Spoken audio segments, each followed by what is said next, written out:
Welcome back to Arrakis Central, everyone. Make sure to like and subscribe if you enjoy this content. So, the Communinet signal number 4 just dropped earlier last night, I think, or this morning, from Funcom, and I found it a little bit more accessible on the Steam page link. So, pretty cool information. We're gonna get our end of year info dump on the standings of Dune Awakening and some of the interesting stuff that's going on with the game. Closed beta supposedly is still underway, so that's pretty cool. And so far so good. We've been on track for a early 2025 release of the game. So going straight into the signal. They have their opening words as normal. If you guys want to go to the website and kind of read through that, they kind of just said exactly what I said. They're going under NDA, closed beta still, basically, and they're still testing and improving the game. So it's essentially what they're talking about there. Nothing too crazy about that. The roundup, they had November and December, working all sorts of fun stuff. They can't wait to tell us. But on the public side of things, we attended DreamHack Stockholm, and I guess that was some sort of game event with these gentlemen.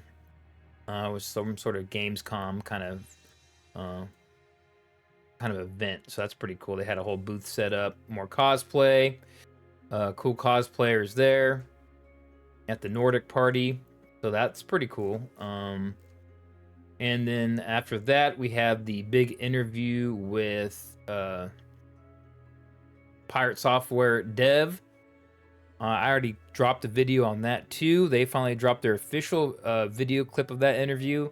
A lot of good information came out of that, especially the map photography aspect of the game, which was one of the most exciting parts of that interview for me, because I think that's something I would really like to get into when the game comes out. So some of the stuff they talked about is Deadly Arrakis. Basically, the NPC inhabitants of Arrakis are responsible for 58% of player deaths. So I guess this is information coming straight out of the beta, I guess, they're telling us. I'm guessing.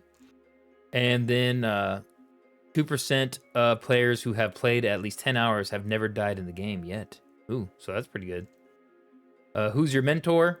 During character creation, you can choose your mentor, which determines your starting abilities, as well as some dialogue choices across the game. These have been the selection of mentors chosen by our beta testers so far. Bene Gesserit being the most, 31%. Swordmaster 24%, Trooper 23%. Mentat being the lowest. And Mentat I always think would be one that people like the most, but interesting. The Bene Gesserit and the Swordmasters are being picked the most, so that's pretty cool. PS, we gave an early look at an in-depth development version of the character creation process in our Dune Awakening Direct episode 2. Yeah, so I've already covered that previous videos. I might try to go through and do a roundup video, maybe kind of talking about everything that has come out on Dune Awakening this year. So we'll see if I have time before Christmas to do that. I'm not sure if I'll get that done though. All water is precious on Arrakis. Closed beta players extracted approximately 1.5 million liters of blood from fallen enemies. That's pretty cool. Close to 100 Muad'Dibs had their blood extracted on the kangaroo. The kangaroo's mouth, not the two-bladed son, who doesn't exist in our game. That's funny. That's pretty cool. The people were killing the hell out of the Muad'Dibs. And those are very interesting stats. That's pretty cool, actually. They should do that more often. Cut into the highlights. They talked a little about the cosplay. I won't go too much into this. They interviewed the cosplay stuff, and I guess they did a little interview of Alejandra from the Gamescom Brazil show. So you guys can go in here and look at that, kind of cover her. I think we've seen her, a bunch of pictures of her around. So you can kind of, check out that cosplay interview. Not really a huge thing on my radar, but for those of you are into cosplay, go ahead and check that out. And then we're gonna jump straight to the community creations. Pretty cool.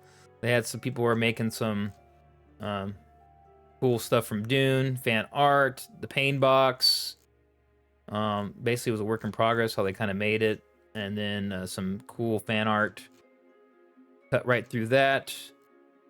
A cat fade route, and then that's pretty cool stuff right there. I like that, where it looks like it could be some kind of concepts for the game or something. You know, that's kind of the ones I like the most. And then just some drawings and paintings, and then to the big part, the juiciest part of these Communets, usually the questions. So, Strider11 says, if a player is killed in the deep desert by other players, what type of setbacks are expected? The deep desert is meant to be an in-game area of the game with high risk, high reward, but we also don't want to make the experience too brutal to play. We want you to be able to recover, learn from your mistakes, and come back stronger and wiser. By default, you will only lose whatever resources you may have in your inventory bag, not your equipped gear. If you play wisely, you'll be able to protect your resources with care. Okay, so basically, it's everything we know on that. If you die in the desert, you can come back, get your stuff. If you get eaten by a worm, it's all gone. And Septic Ninja, what kind of things will you be able to influence in Landsrad as a powerful guild house miner?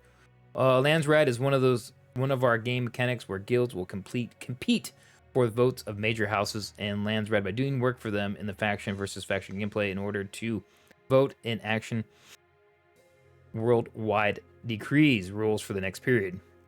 We are actively working on this feature and fine-tuning it in our closed beta test. Interesting.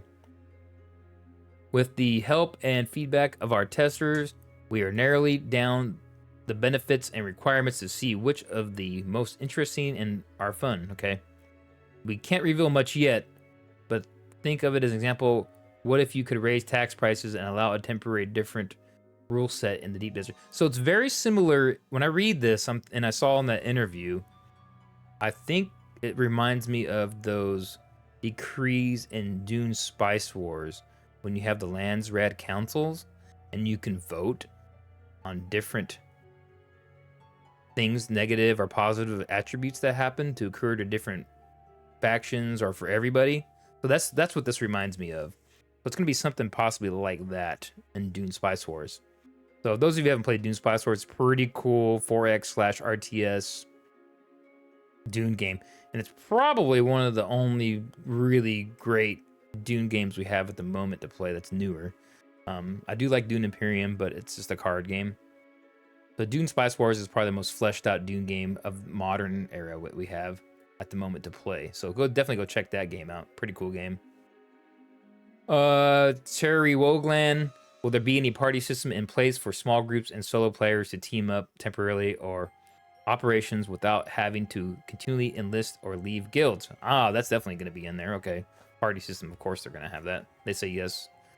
That was an obvious question. Is there any in-game voice chat? And Dune Awakening will feature proximity voice chat at launch as well as text chat. So yeah, they're going to have that, but most people are going to play on Discord probably. And then, of course, closing lines. And with that, we're one step closer to saying goodbye to 2024 and hello to 2025. Not too many revelations in this Communinet. I would definitely check out the interview with Pirate Software. There's a lot of goodies of information in that. You kind of have to watch the whole thing to pick out all the information. I did plan on doing a highlight video of the biggest items that come out of that. So that is probably what I'll work on this weekend once Dune Prophecy final episode comes out. So until then, if you like this content, remember to like and subscribe. Let me know what you guys think in the comments of this, and I will see you next time.